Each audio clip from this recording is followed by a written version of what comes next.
आज तो जंगल में एक भी फूल नहीं दिख रहे हैं। लगता है फिर से वो राधा की बच्ची हमसे पहले आकर सारे फूल तोड़कर ले गई। गीता दीदी, अब हम क्या करेंगे? फूल नहीं मिले तो बाजार में क्या बेचेंगे? लगता है आज भी हमें भूखा ही सोना पड़ेगा। चलो थोड़ा और आगे चलकर देखते हैं, शायद कोई पेड़ बचा हो जिस पर फूल खिले हों। दोनों बहनें जंगल में फूलों की तलाश में आगे बढ़ती चली जाती हैं। धीरे धीरे वे दोनों घने जंगल के उस हिस्से में पहुंच जाती हैं जहां कोई आम इंसान जाने की हिम्मत नहीं करता है।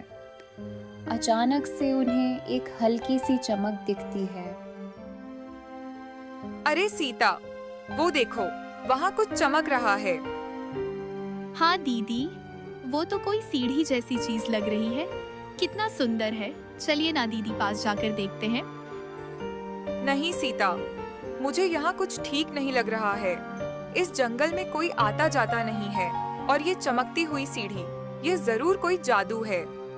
चलो हमें यहाँ से वापस चलना चाहिए। प्लीज दीदी, बस एक बार चलकर देख लेते हैं ना। हम कुछ नहीं करेंगे, हम सिर्फ देखकर वापस आ जाएंगे। प्लीज दीदी, मान जाओ ना प्लीज। गीता आखिरकार मान जाती है और दोनों बहनें धीरे धीरे उस चमकती हुई सीढ़ी की ओर बढ़ती हैं। जैसे ही वे पास पहुंचती हैं, वे दोनों हैरान रह जाती हैं। वो सीढ़ी हवा में ऊपर आसमान की ओर जा रही थी और वह भी किसी सोने जैसे चमकती हुई रोशनी से बनी हुई थी।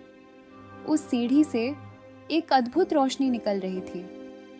सीता, ये तो सच में आसमान तक जा रही है, लेकिन ये आखिर जा कहाँ रही होगी? अभी भी दोनों यह सोच ही रही थी कि तभी उसके कानों में पायल की आवाज गूंजती है।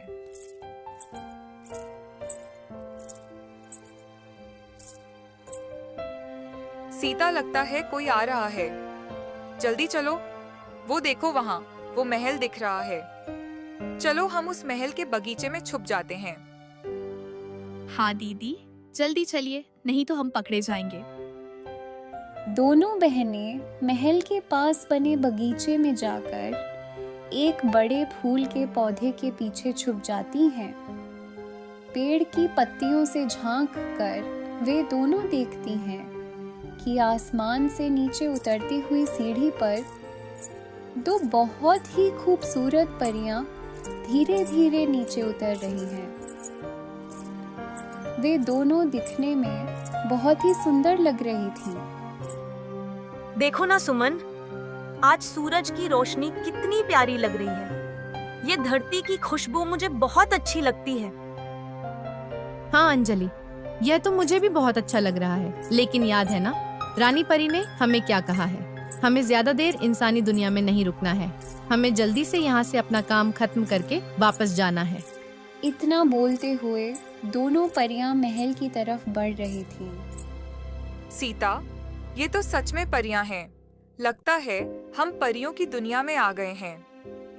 दीदी, ये जगह, ये महल, ये परियां, ये सब कितना सुंदर लग रहा है। चलो ना दीदी, हम चलकर परी से मदद मांगते हैं।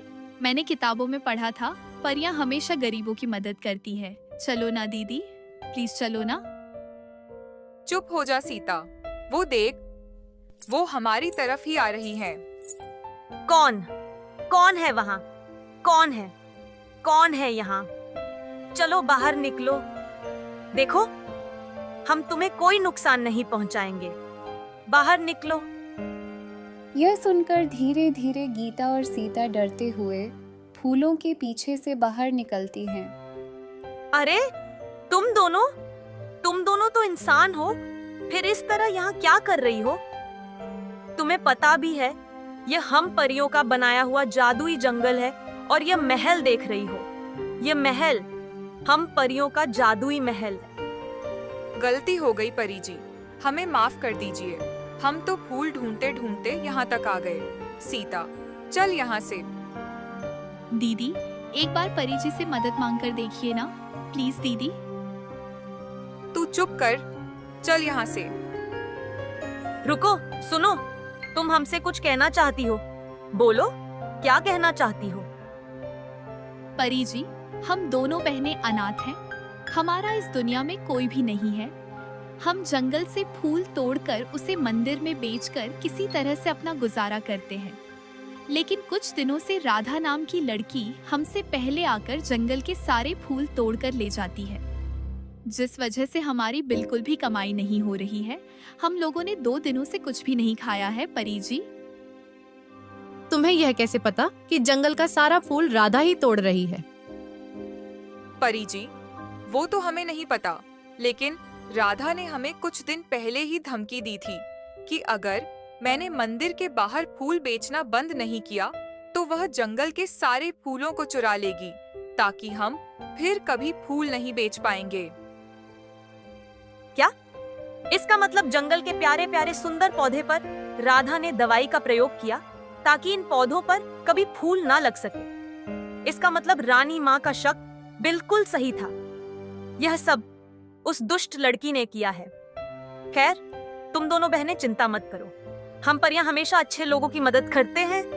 ये महल देख रही हो, इस महल के अंदर जाओ और जितनी मर्जी चाहे उतना सोना चांदी तुम वहां से ले जा सकती हो। नहीं परी जी, हमें सोना चांदी नहीं चाहिए। हमें तो बस डेली बेचने के लिए ताजे ताजे फूल मिल जाएं।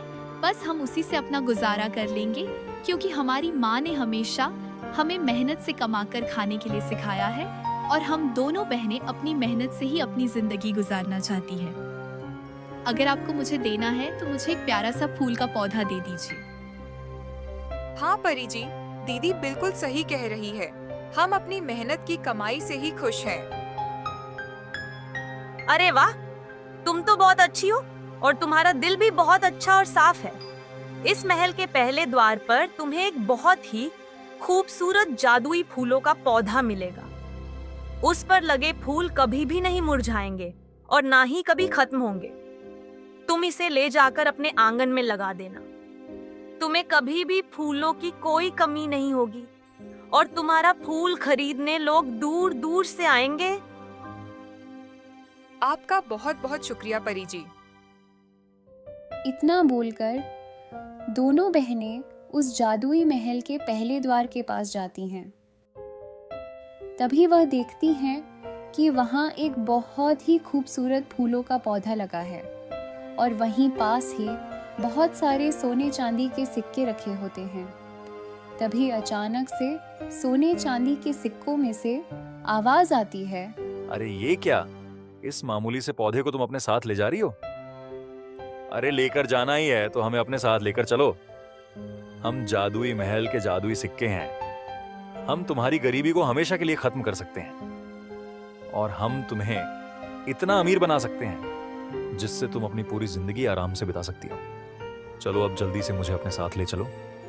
नहीं नहीं, हमें धन नहीं चाहिए। आप मुझे क्षमा करो। हमें तो बस ये फूल का पौधा ही चाहिए। इतना बोलकर दोनों बहनें जादुई महल से एक पौधा लेकर बाहर आती है और परी का धन्यवाद करके अपने घर आ जाती हैं और उस जादुई महल के पौधों को वो अपने घर के आंगन में लगा देती हैं।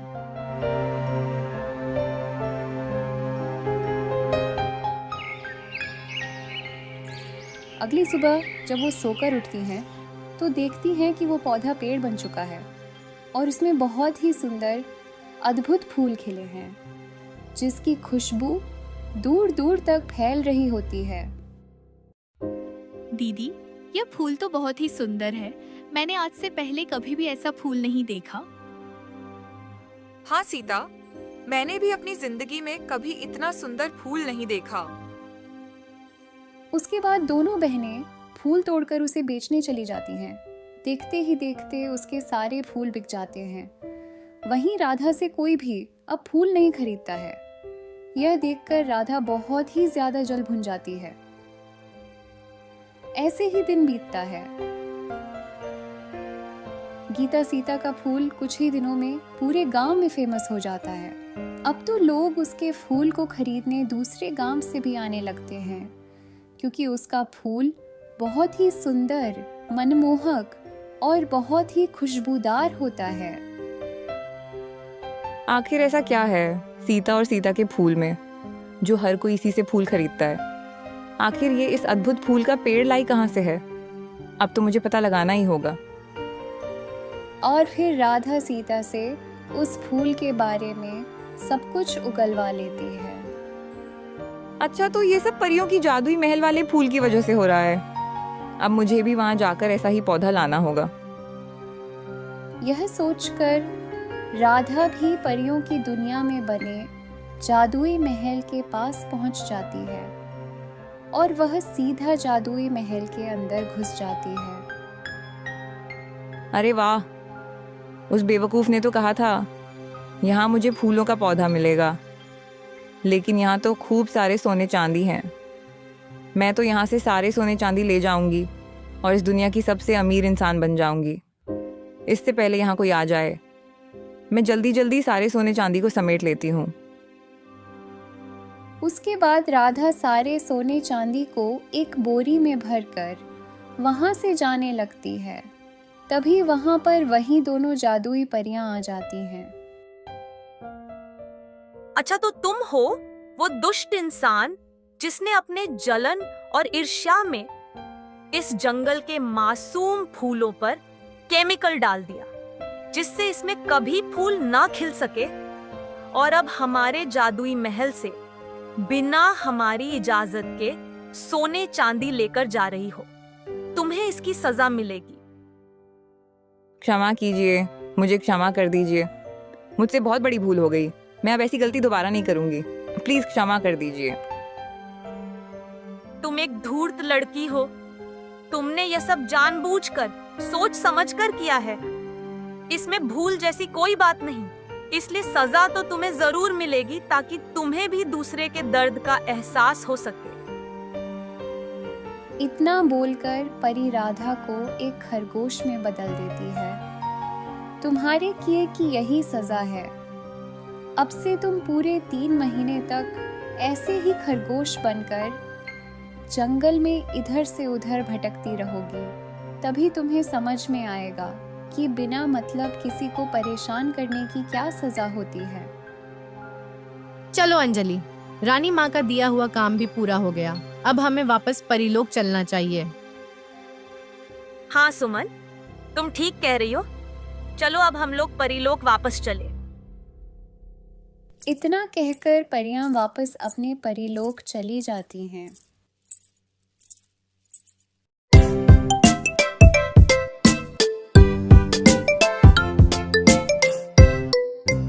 ऐसे ही और मजेदार कहानियाँ देखने के लिए हमारे चैनल कोमल टून्स को सब्सक्राइब करें।